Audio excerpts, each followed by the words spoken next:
Hello friends, my name is Ajit Kumar and today we will discuss about the abstract class, abstract method and abstraction in C Sharp object oriented programming.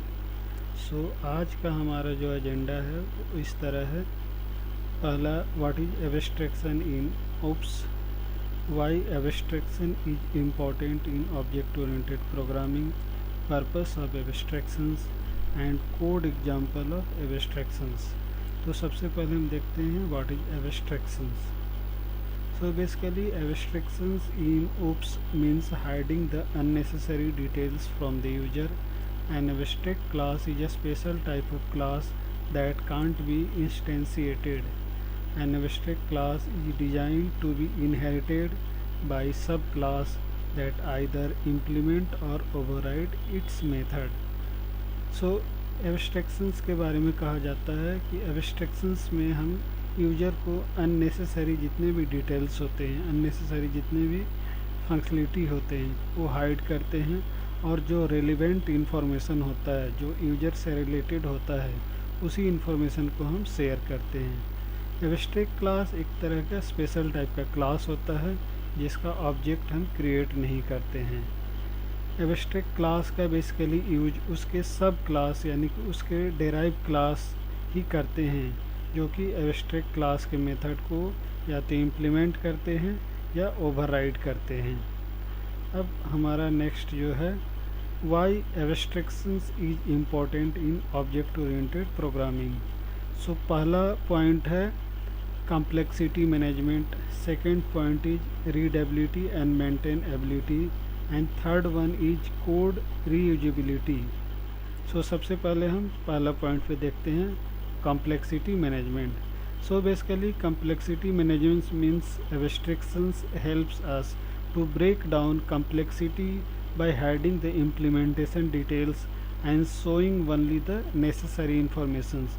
Basically हम कह सकते हैं कि abstractions में जो हमारे complexity होता है उसको यूजर से हाइड करते हैं, और जो रेलेवेंट इंफॉर्मेशन होता है, जो रेलेवेंट नॉलेज होता है, उसको यूजर को हम शेयर करते हैं। दूसरा पॉइंट है readability and maintainability. Abstractions result in cleaner, more readable code and it is easier to maintain and it also simplifies the future modification.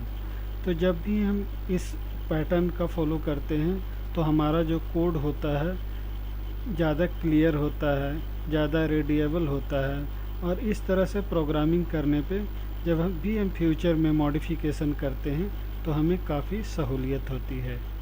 और third point is code reusability. तो जब भी इस पैटर्न से हम प्रोग्रामिंग करते हैं तो हमारा जो एप्लीकेशन होता है मल्टीपल मॉड्यूल्स में डिवाइडेड हो जाता है, और इस तरह से जो रेडिडेंट कोड होते हैं, जो डुप्लिकेट कोड होते हैं, उसको एक हम कॉमन क्लास में रखते हैं, और उससे रिलेटेड जो भी डेराइव क्लास होते हैं उस कॉमन क्लास के मेथड या मेंबर्स को एक्सेस करते हैं। Next agenda is purpose of abstractions. The main purpose of abstract class is to provide a basic और default functionality as well as common functionality. जैसे मानते हैं कि हमने 2 या 3 क्लास बनाने हैं। अब इन 2 या 3 क्लास में जो कॉमन मेथड या जो कॉमन फंक्शनलिटी होंगे वो हमारा एब्स्ट्रैक्ट क्लास में होंगे, और जो इसके डेराइव क्लास होंगे उसमें उससे रिलेटेड ही मेथड या फंक्शनलिटी हम रखते हैं। तो मेन पर्पस एब्स्ट्रैक्ट क्लास का है कि जो कॉमन कोड है, जो कॉमन फंक्शनलिटी है, उसको एक जगह एब्स्ट्रैक्ट क्लास में रखते हैं, और इसके कोड को सारे उसके चाइल्ड क्लास यानी सारे डेराइव क्लास उस कोड को एक्सेस करते हैं। Next is difference between abstract class and interface. A class can inherit several interfaces but inherit only one abstract class.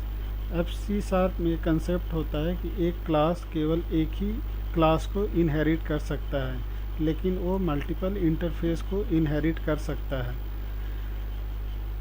But Abstract class can contain access modifier for its member, but interface can't have a access modifier for its member.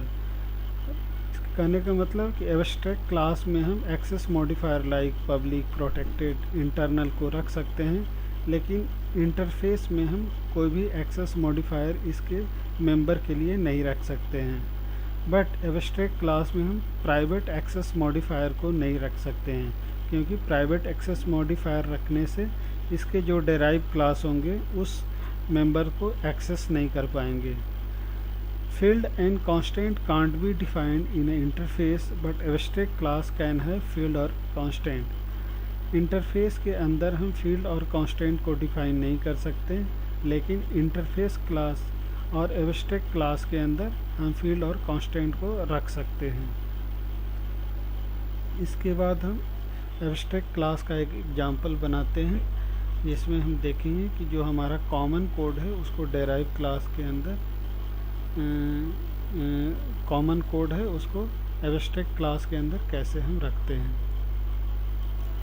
सबसे पहले हम visual studio open करते हैं।